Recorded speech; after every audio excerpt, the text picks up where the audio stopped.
What's going on, everybody, man?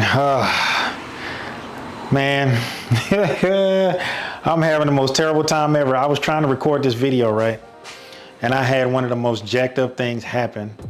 I'm seeing, as you can tell, the quality changed. Maybe it changed, maybe you guys can tell or not. But in trying to set up for shooting for this video, I think I broke my main camera, dude. I'm so upset.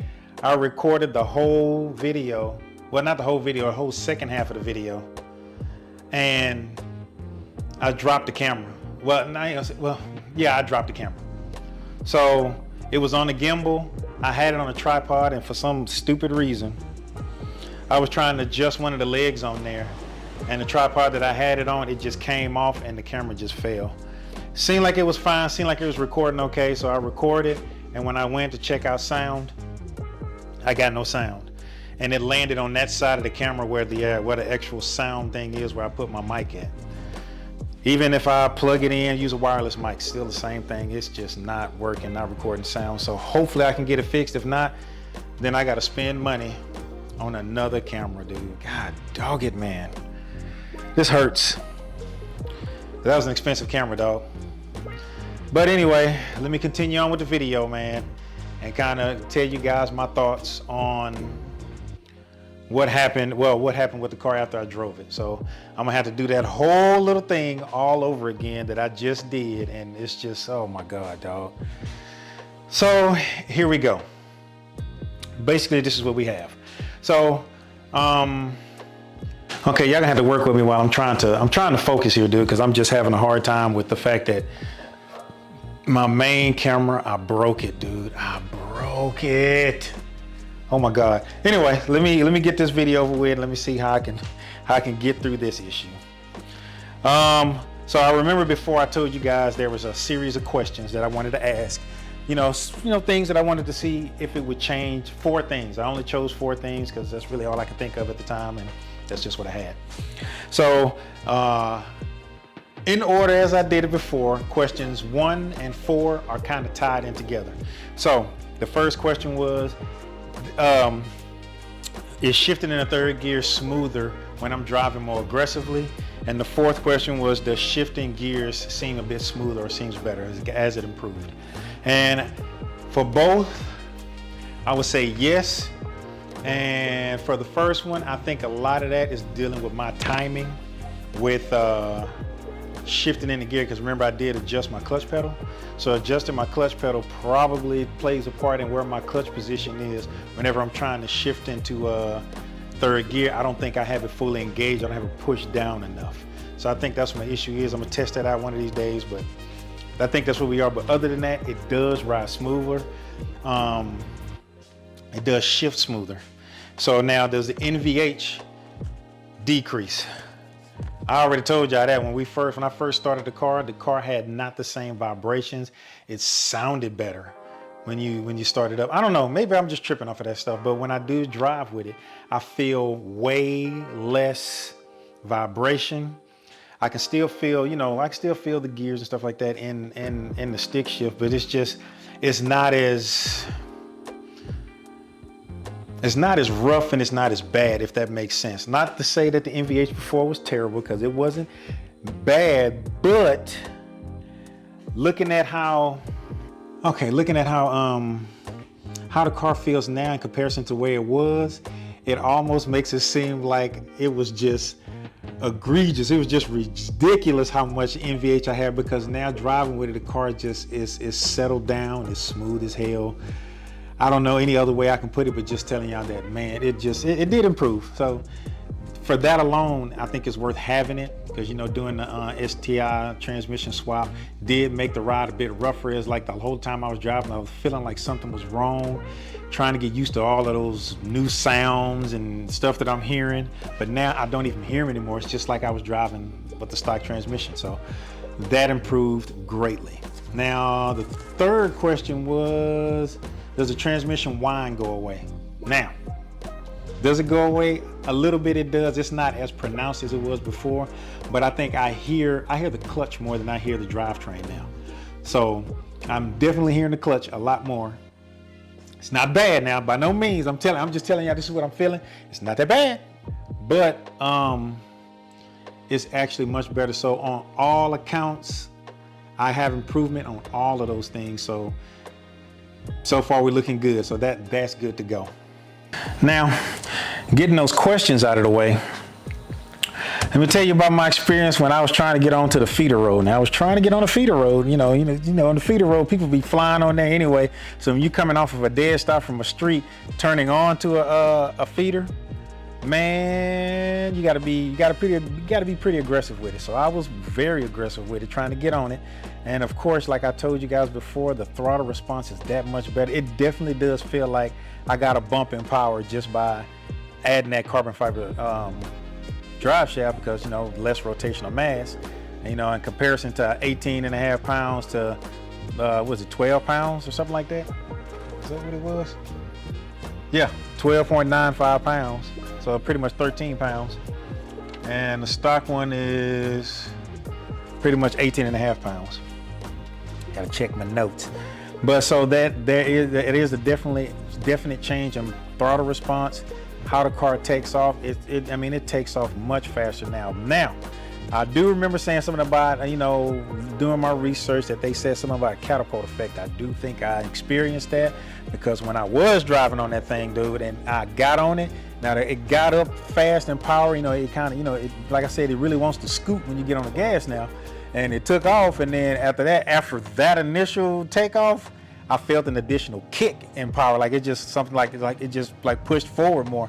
So, and I think that's just because it's carbon fiber. It is meant to give some, so it twisted it and then released that energy and catapulted me, because it felt more like it was, like I said, coming from the back.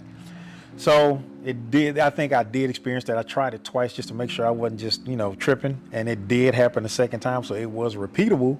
So does it have that slingshot effect? Yes. With my current setup, I did feel that. That's just my experience. I'm telling you guys, I'm not trying to talk you guys into buying something. Like I said, I'm not sponsored by them or anything like that. Got mine on sale. So it's just a good product. I'm only going to tell you my accounts of how I feel about the mods that I put on the car, so you guys can have a good idea of my experience, so you can make a judgment for yourself whether or not you want to get this thing or not. But for me, it was definitely worth it. Dude, how the car feels is so much more better now, dude, than ever before, dog. It puts a huge smile on my face now. Eventually, in the beginning, I was kind of scared, because, you know, it's carbon fiber. You know what I'm saying? I'm like, man, is this gonna hold? And it actually it feels good, dog. It works, and you can really get on it, dog. Okay, so now what else can I say about it, man? Now, I think I mentioned this before, but this thing is rated up to 800 horsepower. Now, for my current setup, how I did mine, I do want to put this little disclaimer out there. It's rated 800 horsepower, and for what came with mine, it does require that if you want to use the bolts that came with this thing, because those bolts are thicker, and I'm thinking it's just that way so it can support that 800 horsepower.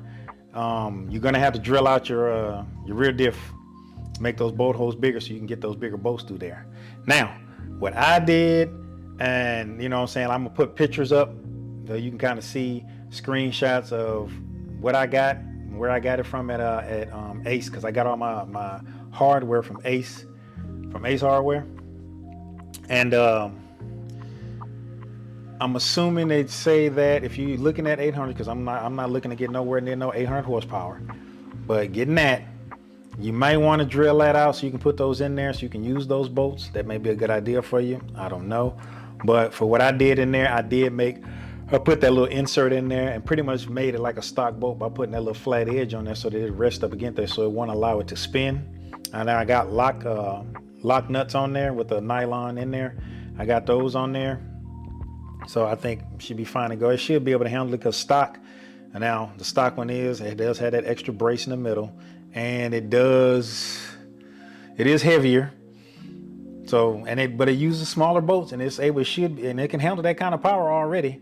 So I should be fine, but it doesn't matter to me, because I'm not trying to hit no 800 horsepower. But I just want to throw that in there. I did what I did. If you guys want to try that without modifying it, if you're interested in getting this thing, You can try the method I did and you won't have to drill anything. You can always revert back to stock, which is important for me, because what if I want to go back to stock? You know what I'm saying? I want to always have that option. I don't want to, you know, limit my options. You know what I'm saying? But then there's that. So now, do I think this thing is worth it? Well, again, for me, I can only speak for myself, dude. To me, it was 100% worth it, because in my mind, I spent over $900 for an equal length header, the parent header, and it gave me a nice little bump in power. This gave me a bump in power, plus drivability is even better. So to me, do I think it's worth that kind of money? Because I think with it not being on sale, it's almost $1,400, if not 14 plus $100. Mine I got for $1,200, like, yeah, I think it was like $1,250 or something like that. I got it on sale. And I still don't think it's worth that, but I think maybe $1,000, $1,100 maybe out the door. I think that'd be a good price for it, but who am I to determine how much this stuff costs? I don't know exactly what went into creating this thing, but do I feel bad about spending the money on it? No, I don't. I think it was a good mod. If it's something, do I think you need to do it? Now, if you got a stock WRX with your stock transmission, maybe not. You know what I'm saying? But I did the STI transmission swap. So if you got an STI or you did an STI swap, do I think it's a good idea? To me, yeah, because like I say, it makes drivability that if it'll feel like you have your stock transmission back on there without having your stock transmission on there. So drivability is much better. Loving that. So do I think you should? Yeah. For me, it's a thumbs up for me. Like I say, I'm not trying to sell it to y'all. I'm not sponsored by these people or anything like that. I just rated the mod because of how I felt when I got it. Those are my thoughts. So you guys can make your decision on whether or not you think it's worth it or not. For me, yes. One more thing, you're not gonna see any content from me as far as for SubiFest, because I thought I was gonna be able to go this year. When I tell you the bad news just keeps getting worse and worse, you know what I'm saying, for me. So right around just before that, like, I already ordered this stuff, got it, I got it in. I'm trying to prepare to go to SubiFest because I wanted to experience that. And I had the AC in my house went out, so I had to spend $12,000 for that. So that kind of knocked me out of the box for being able to go to SubiFest. So that kind of sucks. And now it looks like I'm gonna probably have to buy a new camera too, boy. I'm telling you, boy, it is terrible out here, Jesus. But like I said, that's just a life update from me, just telling you guys, you know, the life of somebody trying to get a YouTube channel up and going, and you know, trying to finance this whole thing amongst everything else that I got to deal with, man. It's kind of rough, dog. I'm having a bad one today because of my camera, dude. I'm so mad about my camera. But enough talking about that, man. But I did want to let you guys know, you're not going to see any SubiFest content from me because couldn't go. So looks like I'm about to be even further in the hole anyway. But that's pretty much all I have for you guys, man. Just want to let you guys know that. Again, all that stuff, you know, I'm gonna leave in the description, all of the stuff, you know, the part, if you want to get the, I'm gonna give you the website I got it from, because when I looked on there, when I bought mine, they had 10 on there left at that price. Now, I don't know how long it's gonna be at that price. They may just have those 10 at that price. And, you know, they probably had them for a long time trying to get rid of them. I don't know, but they may still be there. I'll link that in the description along with all the bolts and stuff that I got from Ace Hardware with the little part numbers and stuff. Grab those, try this stuff out for yourself, man. If you're interested in getting that and you don't want to drill out your rear diff, you'll have that.